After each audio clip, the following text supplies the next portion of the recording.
ngalan ng Ama at ng Anak at ng Espiritu Santo. Amen.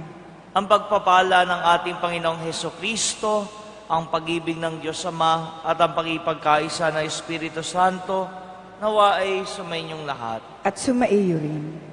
Mga kapatid, aminin natin ang ating mga kasalanan upang tayo ay maging marapat na gumanap sa banal na pagdiriwang.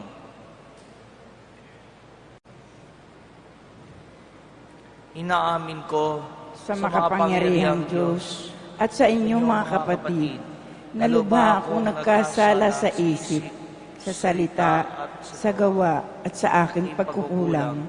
Kaya isinasamo ko sa mahal na Birheng Maria, sa lahat ng mga anghel at mga banal, at sa inyong mga kapatid na ako'y panalangin sa Panginoong ating Diyos. Kawaan tayo ng makapangyarihang Diyos, patawarin tayo sa ating mga kasalanan, at patnubayan tayo sa buhay na walang hanggan. Amen. Panginoon, kaawaan mo kami. Panginoon, kaawaan mo kami. Kristo, kaawaan mo kami. Kristo, kaawaan mo kami. Panginoon, kaawaan mo kami. Panginoon, kaawaan mo kami. Papuri sa Diyos sa kaitaasan.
Manalangin tayo. Ama naming makapangyarihan, ipagkaloob mong maitaguyod ang sanlibutan sa matiwasay na pag-iral ayon sa layunin mo para sa aming kapakanan sa pagsamba sa iyo ng may panatag na kalooban sa pamamagitan ni Jesucristo kasama ng Espiritu Santo magpasawalang hanggan.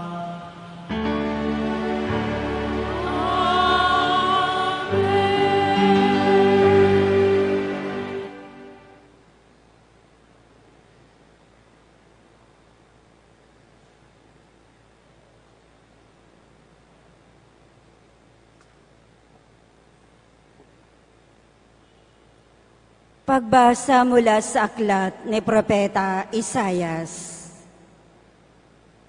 Ang sabi ng mga taga-Jerusalem, pinabayaan na tayo ng Panginoon. Nakalimutan na niya tayo. Ang sagot ng Panginoon, malilimot kaya ng ina ang sarili niyang anak? Hindi kaya niya mahalin ang sanggol na iniluwal? Kung mayroon mang inang lumilimot sa kanyang bunso, ako'y hindi lilimot sa inyo kahit na sandali. Ang salita ng Diyos. Salamat sa Diyos.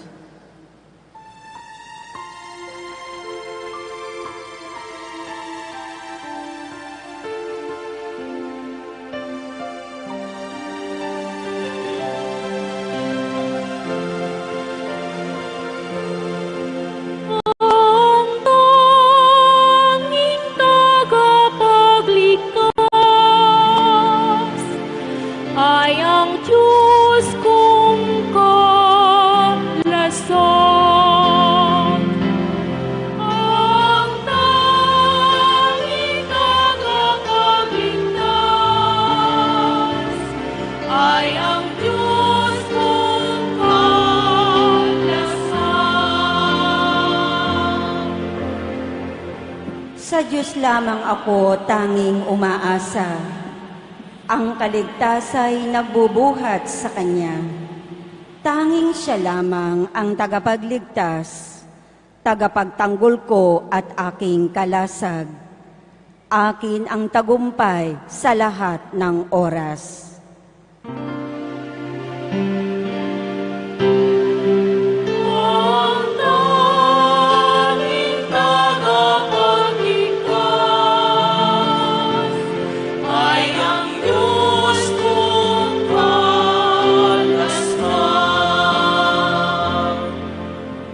Tanging sa Diyos lamang ako umaasa. Ang aking pag-asa'y tanging nasa Kanya.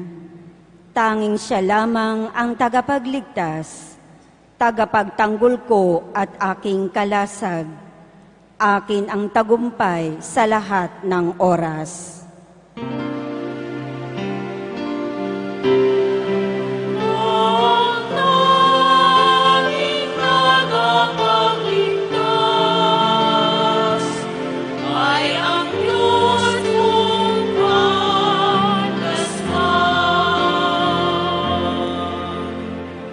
Kaligtasan ko't aking karangalan ay buhat sa Diyos, nasa Kanya lamang.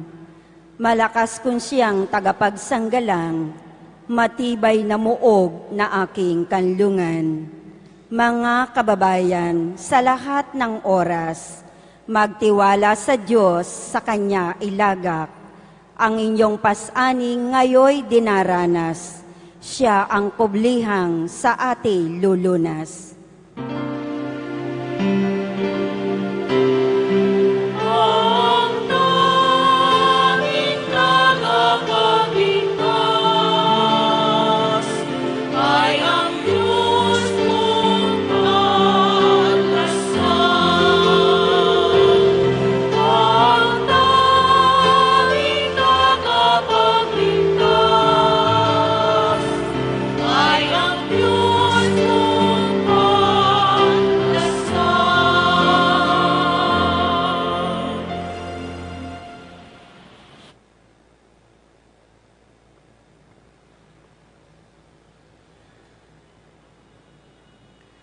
Pagbasa mula sa unang sulat ni Apostol San Pablo sa mga taga-Korinto. Mga kapatid, kami mga lingkod ni Kristo at katiwala ng mga hiwaga ng Diyos. Ganyan ang dapat na maging palagay ninyo sa amin. Ang katiwala'y kailangan maging tapat sa Kanyang Panginoon. Walang anuman sa akin ang ako'y hatulan ninyo o ng alingmang hukuman ng tao. Ni ako may di humahatol sa aking sarili. Walang bumabagabag sa aking budhi, ngunit hindi nangahuhulugang ako'y walang kasalanan. Ang Panginoon ang humahatol sa akin, kaya't huwag kayong humatol ng wala sa panahon. Maghintay kayo sa pagdating ng Panginoon.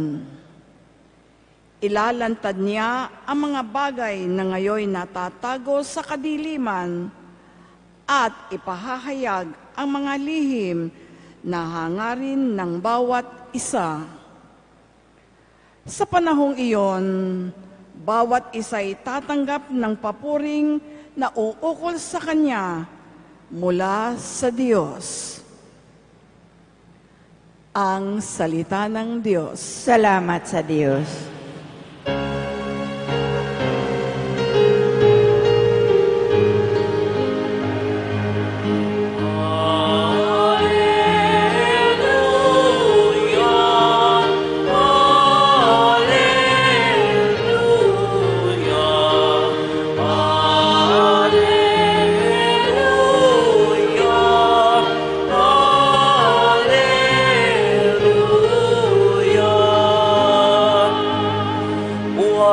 Salita ng Diyos, ganap itong natatalos,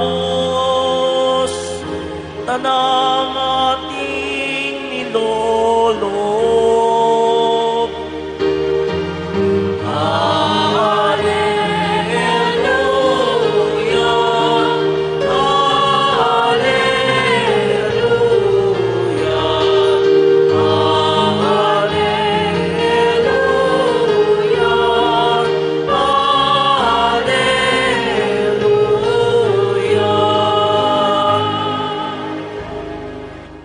Sumainyo ang Panginoon. At sumaiyo rin. Ang mabuting balita ng Panginoon ayon kay San Mateo. Papuri sa iyo, Panginoon.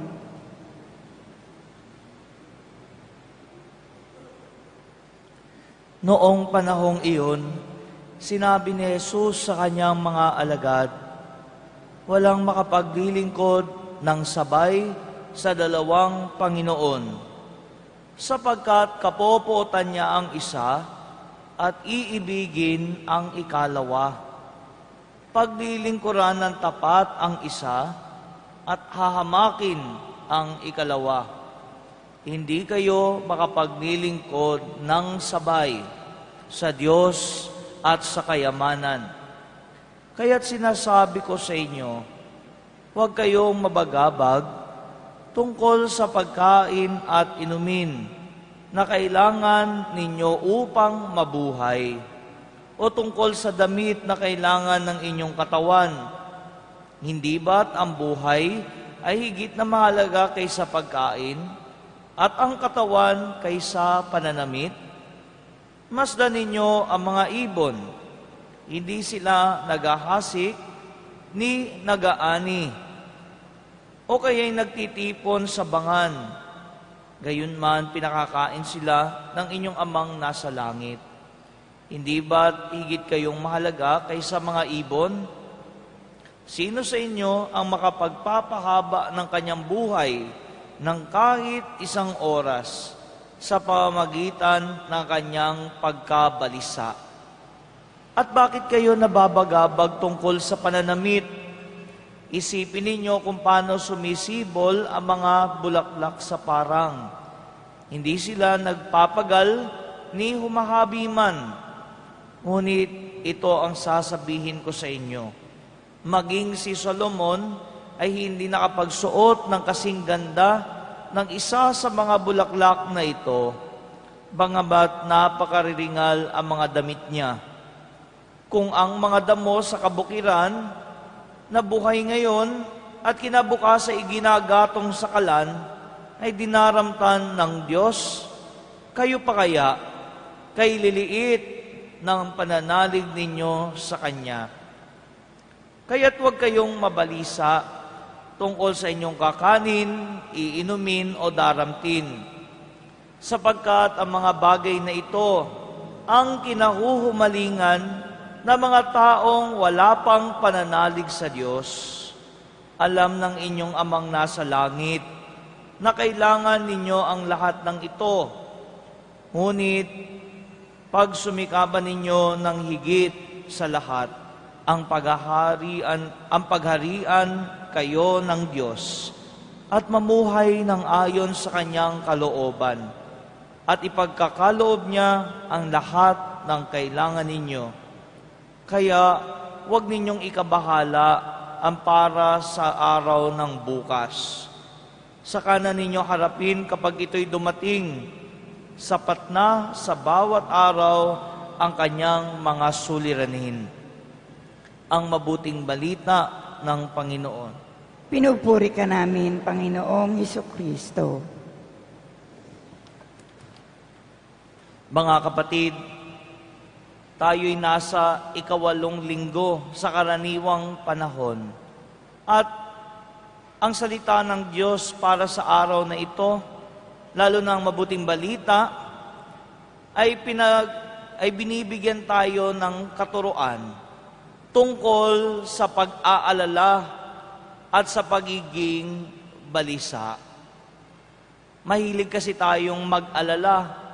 At lalong-lalo na sa panahon natin ngayon, marami laging nai-stress dahil sa maraming alalahanin sa buhay. At dito pinatutungkulan ng Panginoon yung mga bagay na talaga nating pinag-aalahanan, no? Yung pagkain at pananamit. Kailangan natin yan sa buhay. Subalit, sinasabi ng Panginoon, huwag kayong mabagabag, huwag kayong mabalisa, huwag kayong mag-alala, sapagkat ang taong may pananalig sa Diyos ay hindi nababalisa, hindi nababagabag, hindi nag-aalala, kundi nagtitiwala lamang sa Panginoon. Kung ang Panginoon hindi pinababayaan ang mga ibon at ang mga damo sa kaparangan, lalong-lalo na tayo sapagkat pinaalala sa atin ng Panginoong Hesus kung gaano tayo kamahal ng ating Panginoong Diyos. Ang gamot para sa pag-aalala at sa pagkabalisa ay simple lang. Ito ay ang pananalig sa ating Panginoong Diyos. At kailangan natin yan upang sa ating buhay, tayo'y magsusumikap, hindi para sa mga material na bagay, kundi para ang pagsusumikapan natin ay ang paghahari ng Diyos sa ating buhay. Sapagkat itinuturo sa atin ng Panginoon kung ano nga ba ang tunay na mahalaga at ano nga bang tunay na kahulugan ng buhay. Siyempre sa araw-araw, ang ating inaalala ay yung ating kakanin, iinumin, at susuotin. Yan yung pang-araw-araw na problema, pang-araw-araw na alalahanin. Subalit, itinuturo ng Panginoon ng ating tunay na hantungan ay hindi lang yung pang-araw-araw. Ngunit ang ating pinaghahandaan at ang ating pinagsusumikapan, ang ating pinupuhunan ay yung para sa buhay na walang hanggan. Dahil yung mga bagay sa daigdig na ito, sa buhay na ito, lumilipas. Ang mga suliranin ngayon, kinabukasan, hindi na yan ang problema. Kapag tayo ay nakapako sa mga suliranin lamang ng araw na ito, o kaya ng kinabukasan, baka malimutan natin ang mas mahalaga na siyang buhay na kaloob ng Diyos pagkatapos nito. Kaya nga, minsan, mayroon hindi na raw nagsisimba kapag linggo. Bakit? Dahil sa trabaho. Siyempre mahalaga naman ang trabaho. Subalit baka makalimutan natin na yung trabaho, namumuhunan ka lang para sa buhay na ito. Dahil pagkatapos naman ng buhay mo dito sa daigdig, iiwan mo rin kung ano man ang napag-ipunan mo. Subalit, itong ating ginagawa, pagsisimba, itong pagkilala natin sa Diyos at pagsamba natin sa Kanya, tayo ay namumuhunan kumbaga para sa buhay na walang hanggan. At yan ang mas inaalala dapat ng mga sumasampalataya kay Kristo. Kung paano nating mas lubos na napaglilingkuran ang ating Panginoong Diyos. Kaya nga, sa darating na Miyerkules, panahon na muli ng Kwaresma. Magsisimula ang panahon ng Kwaresma. At magpapalagay na rin muli ng abo sa ating mga noo. At ano ba yung kahulugan ng abo? Ibig sabihin nun, tayo'y lupa at babalik din sa lupa, no?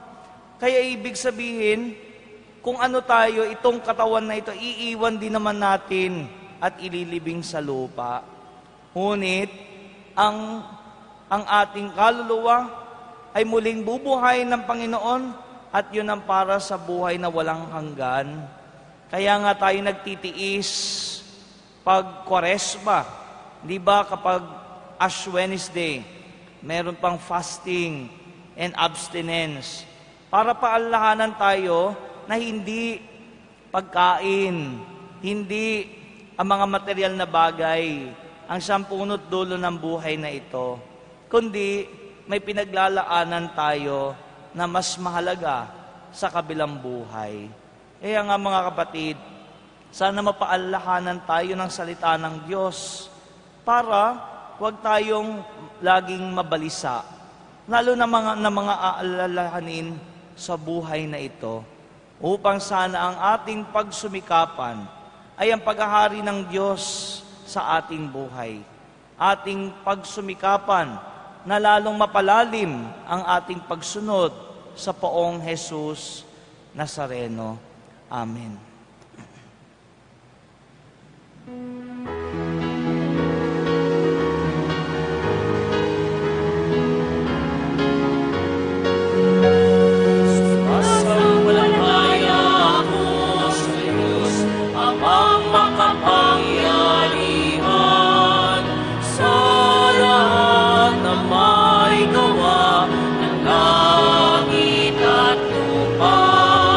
Sumasampalataya ako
mga kapatid, idalangin natin na mangyari ang mga sinabi sa atin ng ating Panginoong Hesukristo. Panginoong Diyos, dinggin mo ang aming panalangin. Panginoong Diyos, dinggin mo ang aming panalangin. Upang si Kristong Diyos na Hari ay maipakilala ng ating simbahan sa mga bansang ang sinasambay ang kayamanan, manalangin tayo. Panginoong Diyos, dinggin mo ang aming panalangin. Upang ang ating mga kabataan ay huwag mahumaling sa pagkain, inumin, damit, cellphone at mall, manalangin tayo. Panginoong Diyos, dinggin mo ang aming panalangin. Upang maging marunong ang mga ama na magbigay ng mabubuting bagay na kailangan ng kanilang mga anak, manalangin tayo. Panginoong Diyos, dinggin mo ang aming panalangin. Upang ang mayayaman ay tumulong sa mahihirap na dinadaanan ng kalamidad, manalangin tayo. Panginoong Diyos, dinggin mo ang aming panalangin. Ama naming mapagmahal, manahan nawa sa aming mga puso ang Espiritu Santo upang maging tunay kaming mga deboto ng iyong anak na si Jesucristong aming Panginoon magpa sa walang hanggan. Amen.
Manalangin kayo mga kapatid upang ang paghahain natin ay kalugdan ng Diyos Amang makapangyarihan. Tanggapin nawa ng Panginoon itong paghahain sa iyong mga kamay, sa kapurihan niya at karangalan, sa ating kapakinabangan at sa buong sambayanan niyang banal.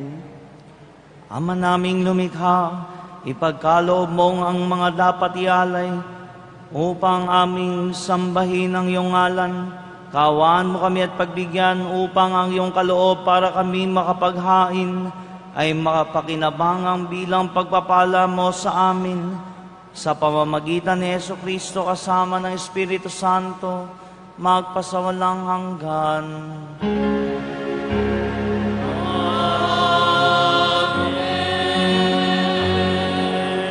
Sumainyo ang Panginoon. At sumaiyo rin. Itaas sa Diyos ang inyong puso at diwa. Itinaas na namin sa Panginoon. Pasalamatan natin ang Panginoong ating Diyos. Marapat na siya ay pasalamatan.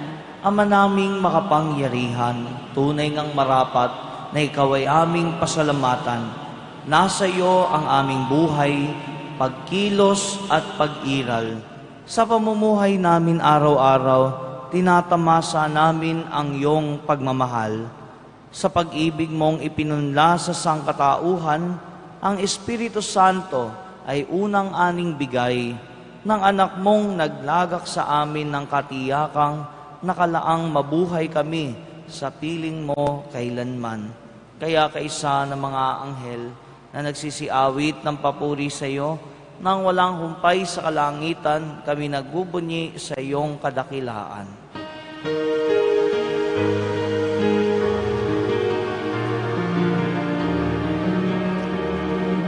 Santo, Santo, Santo, Panginoong Diyos na makapangyarihan, napupuno ang langit at lupa ng kalwalhatian mo.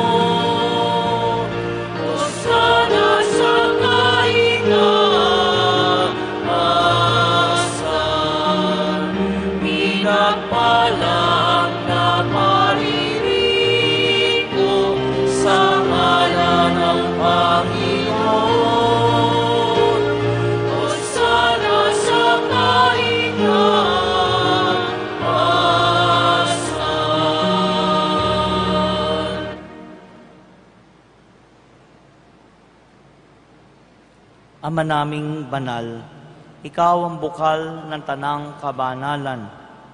Kaya't sa pamamagitan ng iyong Espiritu, gawin mong banal ang mga kaloob na ito upang para sa amin ay maging katawan at dugo ng aming Panginoong Hesukristo.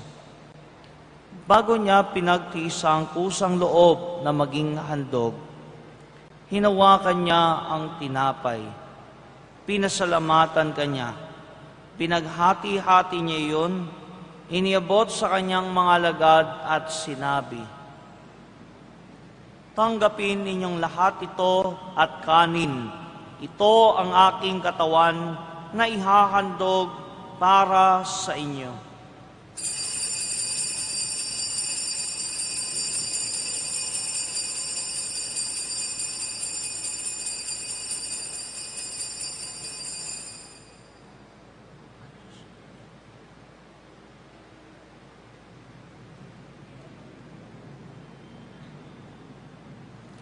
Gayun din naman nung matapos ang hapunan, hinawakan niya ang kalis. Muli kanyang pinasalamatan. Iniabot niya ang kalis sa kanyang mga alagad at sinabi, "Tanggapin ninyong lahat ito at inumin. Ito ang kalis ng aking dugo, ng bago at walang hanggang tipan. Ang aking dugo na ibubuhos para sa inyo at para sa lahat sa ikapagpapatawad ng mga kasalanan. Gawin ninyo ito sa pag-alala sa akin."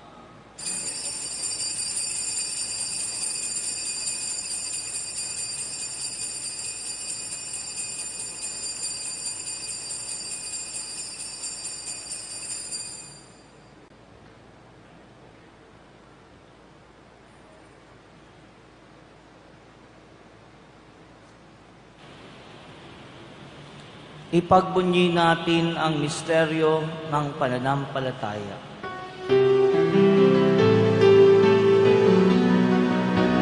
Sa krus mo at pagkabuhay, kami natubos mong tunay.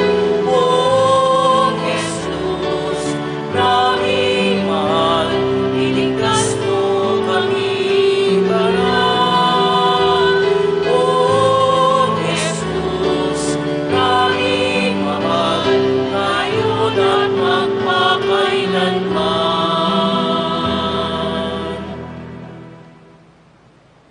Ama, ginagawa namin ngayon ang pag-alala sa pagkamatay at muling pagkabuhay ng iyong anak, kaya't iniaalay namin sa iyo ang tinapay na nagbibigay buhay at ang kalis na nagkakaloob ng kaligtasan.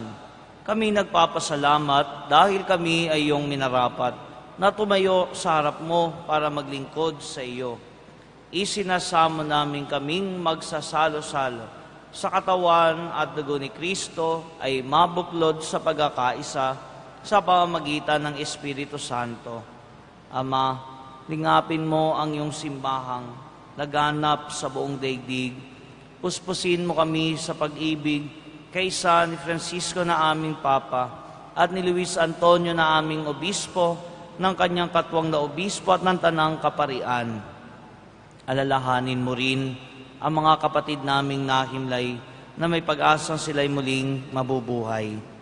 Gayun din ang lahat ng mga pumanaw. Kawan mo sila at patuloyin sa iyong kaliwanagan. Kawan mo at pagidapatin kaming lahat na makasalo sa iyong buhay na walang wakas. Kaysa ng mahal na Birheng Maria na ina ng Diyos, ng kabiyak ng puso niyang si San Jose, kaisa ng mga apostol ni San Juan Bautista at ng lahat ng mga banal na namuhay dito sa daigdig ng kalugod-lugod sa iyo. May pagdiwang nawa namin ang pagpupuri sa ikararangal mo sa pamamagitan ng iyong anak na aming Panginoong Hesukristo.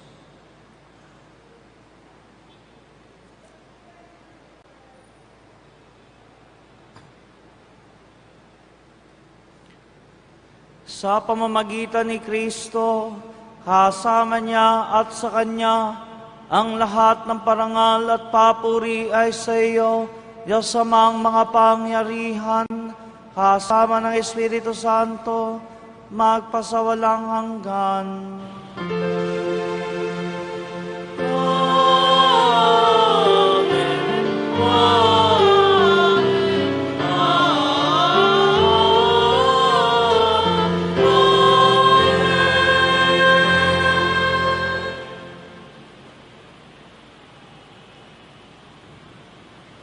Sa tagubilin ng mga nakagagaling na utos at turo ni Jesus na Panginoon natin at Diyos, ipahayag natin ng lakas loob.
Hinihiling namin kami adya sa lahat ng masama, pagkalooban ng kapayapaan araw-araw, iligtas sa kasalanan at ilayo sa lahat ng kapamakan, samantalang aming pinananabikan ang dakilang araw ng pagpapahayag ng tagapagligtas naming si Jesucristo. Sapagkat iyo ang kaharian at ang kapangyarihan at ang kapurihan magpakailanman. Amen.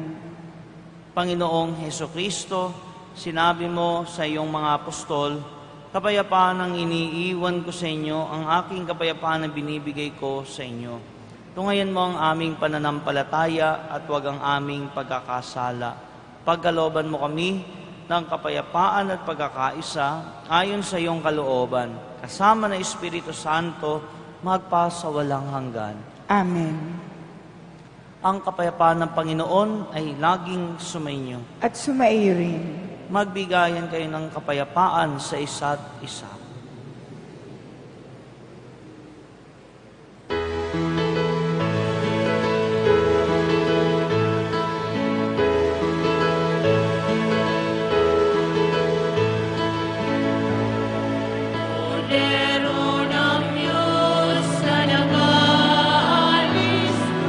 Maawa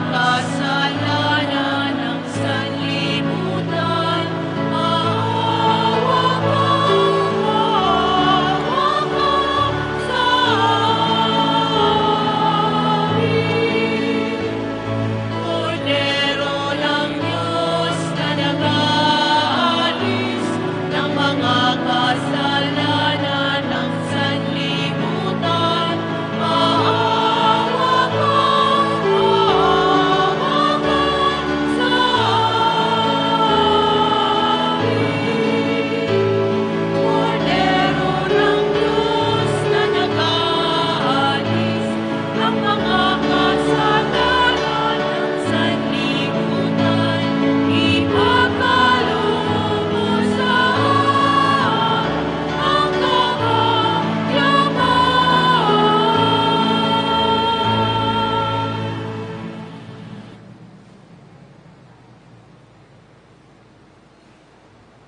Ito ang kordero ng Diyos. Ito ang nag-aalis ng kasalanan ng sanlibutan. Mapalad ang mga inanyayahan sa kanyang piging. Panginoon, hindi ako karapat-dapat na magpatuloy sa iyo, ngunit sa isang salita mo lamang ay gagaling na ako.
banal mong harapan.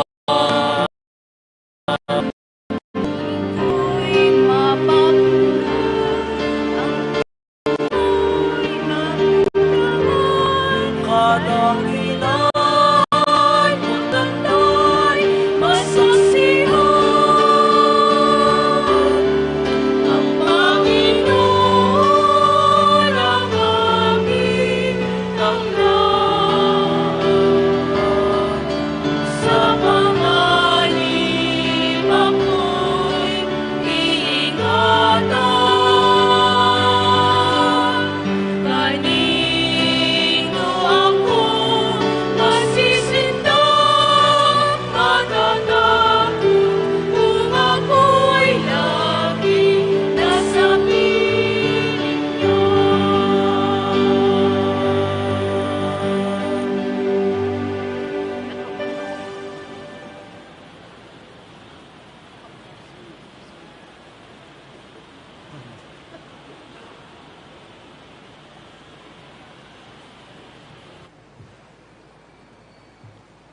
Manalangin tayo.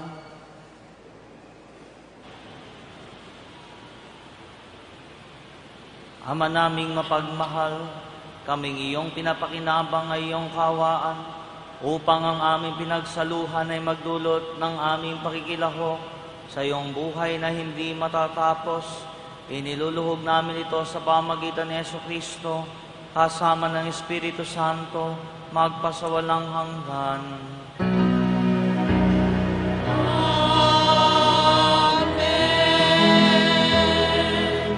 Sa darating na unang araw ng Marso, ang Ash Wednesday, na siyang simula ng panahon ng Kwaresma. Sa kinagabihan ng Martes bago ang Ash Wednesday, idaraos po ang pagsusunog ng mga lumang palaspas na binasbasan at ginamit noong nakaraang Palm Sunday. Ang abong mula rito ang siyang gagamitin sa Ash Wednesday. Inaanyayahan po kayong dalhin ang inyong mga lumang palaspas sa ating parokya, lalo na sa paglahok sa gawaing ito. Ang pagdiriwang na ito sa gabi ng Pebrero 28, pagkatapos ng huling misa sa ika-6 ng gabi, ito ay makatutulong na tayo ay maihanda sa pagbubukas ng panahon ng Kwaresma. Inaanyayahan po kayong dumalo at dalhin ang inyong mga lumang palaspas. Maraming salamat po. Sumainyo ang Panginoon. At sumaiyo rin. Mahal na pong Jesus Nazareno, inihayag mo sa pamagitan ng krus ang walang maliw na pag-ibig ng Diyos sa sangkatauhan. Pakinggan mo ang kahilingan ng iyong angkan na nagsusumamo sa iyo. Makamtan nawa nila ang inyong katugunan at tanggapin ang kasagutan na may utang na loob na tinatanaw. Basbasan din po ninyo ang mga daladala ng mga imahen at dasalan. Sa pamagitan ng bendisyon na ito, naway maalaala nila ang pangako nila noon sa binyag na ikaw ay kanang iibigin at paglilingkuran bilang Panginoon ngayon at magpa sa walang hanggan. Amen. At pagpalain nawa kayo na makapangyarihang Diyos, Ama at Anak at Espiritu Santo. Amen. Pumayo kayo taglay ang pag-ibig at kapayapaan ng Pong Jesus Nazareno. Salamat sa Diyos.